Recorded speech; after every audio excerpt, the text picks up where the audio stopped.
अस्सलामुअलैकुम वरहमतुल्लाहि वबरकातुहू। मैं आपका दोस्त हनीफ अलक़ादरी तरतूसी चैनल पर आपका स्वागत है। उम्मीद करता हूँ सब खैर व आफ़ियत से होंगे। आज का जो वीडियो का उन्वान है वो ये है, एक इस्लामी भाई ने सवाल किया, क्या नमाज की हालत में पैंट को नीचे से फोल्ड करना कैसा है। तो आइए चलते हैं जवाब की जानिब। आपने देखा होगा कि इस्लामी भाई हमारे जब नमाज पढ़ते हैं तो वो पैंट को नीचे से फोल्ड कर लेते हैं। ऐसा करना मकरूह तहरीमी है, क्योंकि जब इंसान नमाज पढ़ता है उसकी पैंट या पजामा उसका नीचा होता है और तकव्वुर की बिना ना हो, तकव्वुर का गुमान ना हो, और नीची पैंट है और उसने नमाज पढ़ी तो नमाज मकरूह तंज़ीही होगी, मकरूह तंज़ीही ही होगी। और उसको फ़ोल्ड करना, आपने देखा होगा कि बहुत सारे इस्लामी भाई सलवार या पजामा या पैंट को कुछ ऊपर से फ़ोल्ड करते हैं और कुछ नीचे से फ़ोल्ड कर लेते हैं। तो फ़ोल्ड करना मकरूह तहरीमी अमल है, यानी जब नमाज हम फ़ोल्ड करके पढ़ेंगे, अगर हमने तकब्बुर की बिना ना हो, गुमान तकब्बुर का ना हो, और नीची पैंट है या पजामा है और हमने नमाज़ पढ़ ली तो नमाज मकरूह तंज़ीही होगी। और अगर हमने उसको फ़ोल्ड किया टखने दिखाने की वजह से तो नमाज मकरूह तहरीमी होगी, यानी नमाज वाजिबुल आदा होगी। ऐसी नमाज को दोहराना हम पर वाजिब हो जाता है। हुज़ूर सल्लल्लाहु ताला अलैहि वसल्लम का इरशाद है कि अपनी पैंटों को टखनों से ऊँची रखें।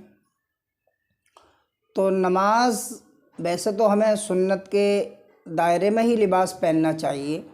हम जो लिबास पहनते हैं, आज हमारी हालत ये है कि किसी का पैर के नीचे किढ़ रहा है, किसी का टखनों से नीचे है, किसी का अपने अलग अलग अंदाज में हम लिबास पहनते हैं, क्योंकि हम मुसलमान को चाहिए कि वो हुज़ूर अकरम सल्लल्लाहु ताला अलैहि वसल्लम की सुन्नत के मुताबिक ही लिबास पहने।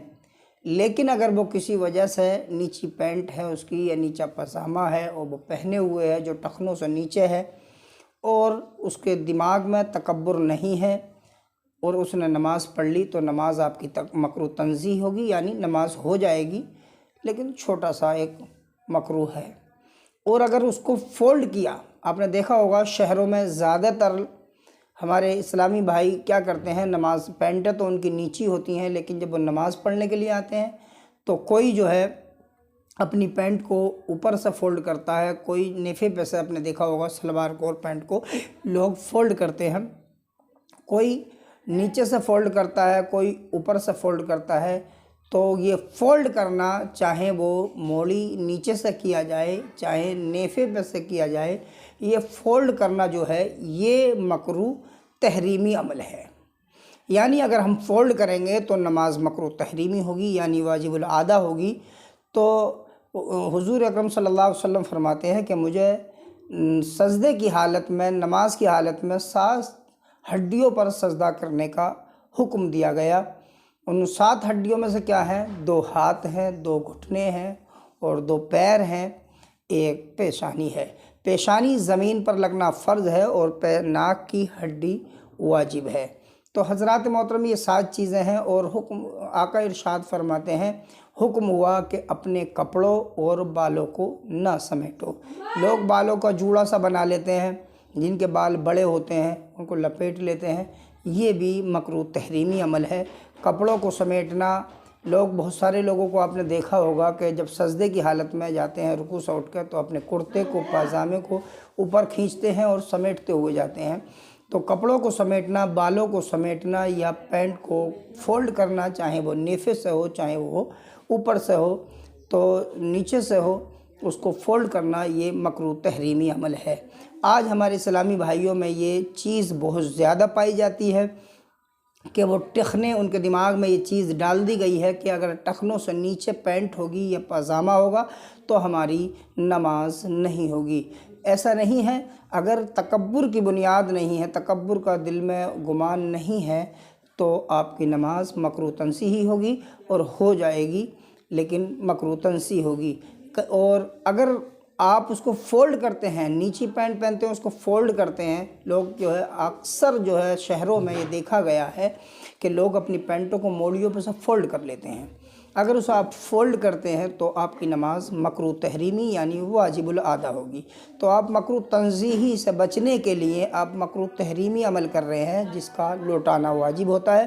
تو ایسے اسلامی بھائیوں سے میں یہ گزارش کروں گا کہ ان عمل سے، ان فعل سے آپ خود بھی بچیں اور اپنے یار دوستوں کو بھی بچائیں اور ان تک یہ بات پہنچائیں، یہ پیغام پہنچائیں، انہیں سمجھائیں کہ بھائی کپڑے کو سمیٹنا یا کپڑے کو فولڈ کرنا یہ مکروہ تحریمی ہے، اس سے بچنا چاہیے، نماز واجب الادا ہوتی ہے۔ امید کرتا ہوں آپ کو بات سمجھ میں آ گئی ہوگی۔ السلام علیکم ورحمۃ اللہ۔